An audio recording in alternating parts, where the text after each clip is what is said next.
The conqueror of the Bile dungeon returns victorious. It was a dungeon which appeared in Russia 6 years ago, which no one in the world could clear, but she cleared it. She says that it was to be expected. The reporter asks if she's going to conquer the Lulu Heart dungeon next, as it's the ultimate goal for all players. She laughs at him and says that she has nothing to do with it, and that she just clears dungeons for her own fun. He watches the live broadcast on his phone. It's about time for his part-time job. He has to transport supplies to the dungeon. He remembers the girl on TV saying that she does it for fun and thinks that it must be great to be like her. He stares at the dungeon and thinks that he also wanted to challenge the tower, the first dungeon to ever appear in the world, one which is yet to be cleared. Every time a new player got introduced, he thought one day he could be one of them. But it never happened. The doctor apologizes and says that he was skillless and told him not to go near any dungeons. He tried to go in. He immediately got ridiculed for being skillless. Even his friends told him to stop being so stubborn and give up on his dream. When a skillless enters a dungeon, they get killed 90% of the time. The other 10% go missing. So, they are no longer allowed to go in. He knows that he will never be chosen, but still, he can't give up working on jobs related to the dungeons like an idiot. Even though he bought a sword, he knows that there will never be a day when he gets to use it. Suddenly, there is a huge earthquake, and there is a dungeon break. A dragon comes out of a dungeon. Soon after, 2 more dungeons break and more monsters pour out. He gets chased by a high-ranking monster. He swings his sword at one of its tentacles, and his sword immediately breaks.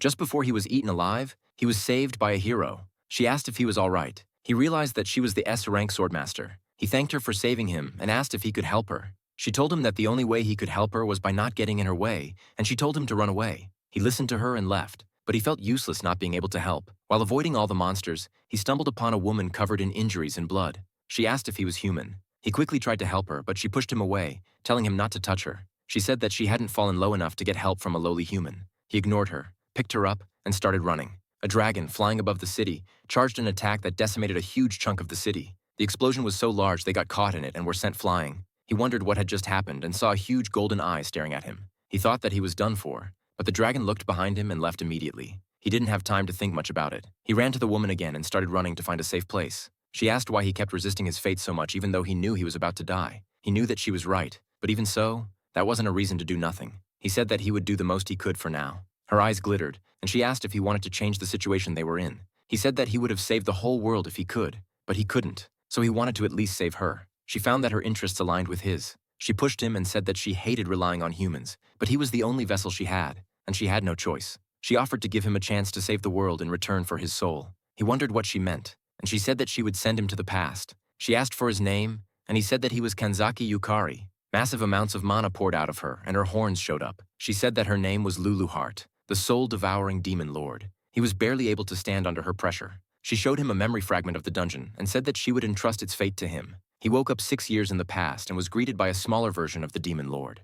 He asks what happened, and she says that he regressed. Confused, he asks what she means, and she says that he's gone back 6 years as a result of her grand magic. He asks if going back in time is even possible, to which she says that nothing is impossible for her, though she lost most of her magic, which is why she ended up in such an adorable form. He does see the similarities. She says that she fulfilled her part and tells him to fulfill his part of the contract. She says that he has to stop the dungeon break. He says that he would love to help, but he has no idea what to do. She tells him that it was a coordinated attack caused by the demon lords that rule the other dungeons. Their objective was to invade the Lulu Heart dungeon, which held the highest concentration of magic power in the world. Since they couldn't defeat someone as powerful as her alone, they had to form a huge alliance across all dungeons. So, if he systematically conquered all the dungeons, they could prevent the dungeon break. He says that it's hard for him to do since he's incredibly weak. He says that he has no skill and never even set foot in an official dungeon before. She says that it doesn't matter at all to her. What matters is his resolve. To a demon lord like her, all humans are insignificant, so she asks him not to worry about his skills. She says that she will train him personally to be the strongest. She tells him that he will surpass the limit of humanity and protect her beloved Lulu Heart dungeon. They visit a low-ranking dungeon. He looks around, restless, and asks what kind of training she will have him do. She starts using magic and says that he will know once they start. He gets scared when she points her magic at him, but she does it anyway. Her magic starts flooding into his body, and his head starts to hurt as if it's splitting. She says that she infused her magic directly into his body. Now even he can sense magic. He falls to his knees. As she is trying to explain to him, the pain in his body increases as he is burning from the inside. It's so bad that he can barely think. He starts to lose consciousness and thinks that if only there was no pain. He immediately gets a skill that makes him immune to pain. The pain suddenly leaves him. He finally realizes something circulating his body. He finally is able to see magic. He couldn't see mana before. He feels happy about being able to see it. Lulu says that it's a pretty convenient ability to be immune to pain. She tells him to try to gather his mana into his legs. If he can control mana well, he can go beyond human limits, she tells him. He tries to do it, but it disappears. He says that he can't do it properly. She tells him that she never expected him to succeed from the start. He thinks that the Demon Lord is surprisingly kind. She tells him that it's because his ability doesn't matter in the slightest. He asks what she means. But then he hears a huge roar behind him, and an orc is charging at them from behind. He starts running immediately. Lulu reminds him that he just absorbed a Demon Lord's mana, and to a simple monster, it's the finest delicacy. So they would obviously try to devour him to get the mana. He tells her that he has never fought before. She tells him to use mana on his legs to run faster. He tells her that he would if he could. She tells him to just get better. Just before the orc hits him, he does it, and to his surprise, it works, and he dashes far away. His whole body overflows with power. He gets amazed. Lulu tells him that it's okay to celebrate, but he might die if he doesn't act quick while multiple orcs approach him. One of them hits him, and he can't even react in time and gets hit right in the face. He dies. Lulu's faint voice says that he's not allowed to die and leave her behind. His skills are about to be taken away, but before they are taken away, Lulu prevents it. And due to their contract, he returns in time 1 hour before his death. He wakes up in the past and immediately starts screaming. Lulu asks if he slept well and asks if they should resume the training while pulling out her magic again. Before he can answer, she pushes her magic into him again. The pain he felt before is experienced again, and as soon as he complains about it, he gets the skill of pain immunity. He asks what Lulu is doing, and she asks if he has time to spout nonsense as the orc is already behind him. He barely dodges the first hit and says that he thought he had already died. Lulu confirms and says that he was dead, crushed to death by that orc. She tells him that their contract allows him to come back 1 hour before his death. Before he can ask more questions, she tells him that all he needs to know is that until he stops the dungeon break, he can't die permanently. She says that they are in this together and that there is no way she would let him die and leave her behind. She asks him to show his resolve. He uses mana and dashes again before he is hit. Lulu says that he is already doing better than before. It looks like dying once had an effect on him, but if he wants to prevent the dungeon breaks, he can't just be running forever. She says that she will give him one piece of advice. She says that the thing that allows him to connect to the magic abundant in the world is his soul. In other words, as long as he has a strong will to control magic. And for that, he needs desire. If he really wishes to become stronger, he can even use the arrogance of wanting to save the world. She asks for his true desire. He tells her that he wants to stop the dungeon break and become strong. The orc swings at him, and he dodges, then charges at the orc, pushing mana into his weapon. He swipes at the orc, cutting it in half. He gets relieved that he was able to defeat the monster. Lulu says that she knew he could do it, but in reality, she wanted to let him die hundreds of times to get his body used to magic. She says that his skill made her save some time. Just when he is trying to catch his breath, more orcs come running in. Unlike before, he rushes in this time with magic and starts cutting down the orcs. His body starts moving beyond his imagination. He kills more than 10 orcs in an hour. Lulu says that it's pretty good for a beginner and gives him a compliment. While they are talking, they hear a girl scream deeper inside the dungeon. A man in a suit calls his opponent an idiot. He says that she could have lived if she abandoned the others and ran. She has the same name as the S-rank player. He says that she has good eyes and that he was right in targeting her. Before she gets stabbed, the MC blocks the knife. He asks if the man has gone crazy. The man ignores his question. The girl says that the man was a serial killer who targets beginners and tells the MC to run away. He remembers that she saved him in the future. The killer asks if the MC has time to look away. He can barely keep up with his opponent. He is full of openings. The MC gets hit with a skill that puts him in a state of fear. His body can barely move due to the skill. When the next attack comes, he can't dodge and gets stabbed. He still tries to stop the man from going to the girl. The killer says that he just wants to know how skills work. He hopes that he could dissect everyone to find out. He stabs everyone while the MC begs him to stop, but he continues. He remembers how he was helped by that girl before but couldn't return the favor because he is weak and powerless. He wished he was more powerful. He dies again and is revived again. This time he asks for a favor from Lulu Heart. Lulu smiles and asks him to ask away. He asks her to make him stronger, even if she has to kill him hundreds of times. She agrees immediately. She doesn't care about the girl, but if it drives him to be stronger, it's fine by her. She tells him to go wild, and that she will whip him into shape herself. The killer says that even though the girl just became a player today, she's holding out better than others, but since there are not many monsters in the dungeon, he can take his time with her. Before he attacks her again, the MC intervenes again. The killer asks if the MC is with the girl, and the girl warns the MC again and asks him to run away. The MC promises to handle the killer this time, but he dies again. He remembers that this didn't happen in his last life. It may have been his fault for luring and killing the orcs and letting the killer be more free. Even if he died, he won't go back to when the orcs were alive. Maybe he should have killed the orcs faster. But all in all, the main reason was his weakness. He dies again. Lulu says that the MC's swordplay is too straightforward. She tells him to go with the sneakier approach. He dies again. She tells him to pay more attention to the flow of his attacks and have a more fluid movement between his attack and defense. He dies again. She tells him to focus on disrupting mana no matter what's happening. He dies again. She tells him to pay attention to his opponent and anticipate his next moves. He dies again. The killer relies on counters. She asks him to bait him and then attack. He dies again. The girl asks why the MC is going so far to help them. He dies again. Lulu asks if the MC has lost the fear of death. The MC says that he has nothing left, and if he doesn't put everything on the line, he won't be able to save anyone, even if that means his own life. Lulu is surprised. The MC knows that if he gives up, the dungeon break will kill countless people again. And between the lives of everyone else and his pain, the choice is too obvious for him. Lulu stops giving advice, now just looking. He dies again. She remembers that most people abandon their teammates without hesitation. But why does this man keep sacrificing himself? She wonders. He dies countless times again and again. The killer is impressed this time that the MC is able to read his moves even though it's their first fight. But the difference between them is that the commitment to death isn't the same. He wonders if his countless deaths are not commitment enough. Even so, he doesn't plan on letting someone else die. Lulu admits that she didn't expect him to get this far. She says that she will tell him the missing final piece he needs. She tells him that he needs to recognize how strong he has become. He looks hesitant, and she tells him that he's stuck seeing himself as weak. Even though he had no mana talent or skills in the past, he kept coming back even after dying over and over. He could have simply left that girl and run.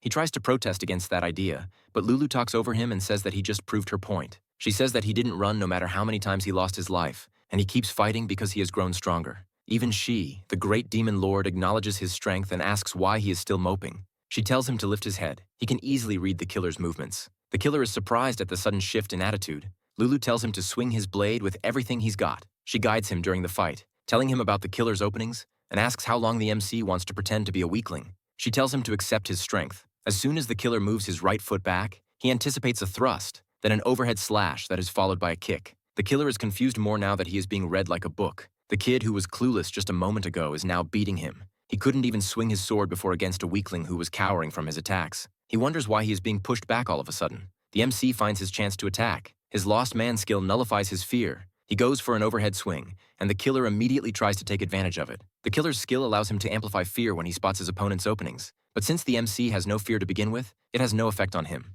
He is confused to see that his skill didn't work, but the MC can't block the swing when he's already that close. But since he has no pain, it doesn't matter to him. He catches the killer's knife by the blade before he can pull away. Fear creeps into the killer for the first time in the fight, and the MC says that he has finally caught up after dying so many times. The killer wonders who he picked his fight with, and the MC swings past the killer. The killer refuses to believe that he lost to a weakling like the MC while dying on the ground. The MC tells him that he has been killed by the killer 187 times, and yet the one still standing is him.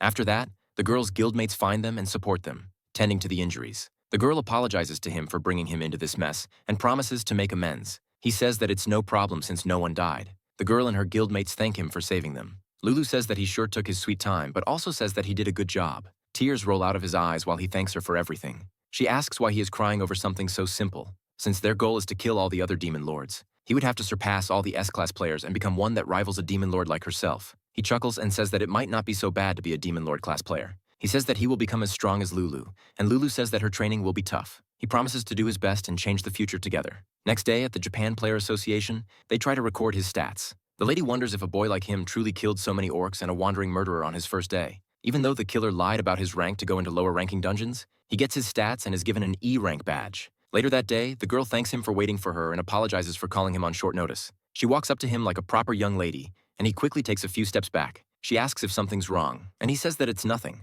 He totally forgot that she was an heir to a huge company. She was a top-level player just like her older sister in his past life. Her skill was called the Eye of Truth, a skill to see through falsehood. Not only could she see through lies and deception, but also all feints during battle. She thanks him again and says that she would have been dead without him. He says that that was because she was protecting the others. She grabs his hand and says that it makes her feel better about herself. They go to a cafe nearby where she says that she will explain about classes to him. She tells him that classes are like professions that players get to choose, broadly divided as physical, magical, and mental. Each class has subclasses. Like physical has warriors, knights, and thieves. Magic has sorcerers and priests, and mental has alchemists, clerics, and summoners. He's not really interested in this since he used to research everything about players in his last life. In his last life, the girl became a sword master, which allowed her to counter. Paired with her lie detecting, she had 100% accuracy to land perfect counters. She tells him skills have a compatibility factor. If a person with magic-based skills chose a magic class, they would have double the power. It also has opposite effects if the compatibility is not a match. She asks him to be careful when choosing his class, and he thanks her for it. But his lost man skill has never been heard about before. He has no idea what it falls under. Lulu, who was also listening to the girl speak, understands the logic behind humans' abilities. The girl leaves to get her class evaluated. When she returns, he asks if she chose a class yet. She says that she was given 4 options, including Swordmaster and Paladin. She says that she was able to choose an S-rank skill called Maid. He gets surprised that she didn't choose Swordmaster. She says that with this skill, she can stand shoulder to shoulder with brave people like him. Still surprised at the decision, he gets a little happy that she thinks of him as brave. She tells him to go get his skill next. He enters an isolated room with an orb in the middle. He places his hand on the orb. There is an error, but it still goes through with the assessment. His class comes out to be Soul Eater, a class he has never heard about in his last life. Lulu is just as surprised as him because it is her ability. A Demon Lord exclusive skill. She wonders if he got judged as a Demon Lord because of her. He meets up with the girl again and tells her about his skill. Even she has never heard about that skill. Lulu gets an idea and asks the MC to challenge the girl to a mock battle. She says that they can think about everything else later after they test out his new powers. They make their way inside to the indoor arena, and the MC is confused to see Sayera's new outfit. She's wearing a maid outfit for some reason. He asks for her reasons for being in a maid outfit, and she says that it excites her. A bunch of people come to see the fight. The association representative starts the mock fight. He immediately uses his skill to find out what they do, but as soon as he activates it, he gets a debuff. Lulu says that she forgot to mention that her powers come with drawbacks. He realizes that she left that out on purpose. Sayera, who is waiting for him to finish testing his skill, asks if they can fight, and he says that he's ready. She gets serious and goes forward. Her skill allows her to manifest household tools to use in battle. He blocks all the throwing knives. As soon as she closes the distance between them, she makes a sword. Her main ability allows her to see through feints, so he has to fight her head-on. She asks if he really has time to think in the middle of fighting,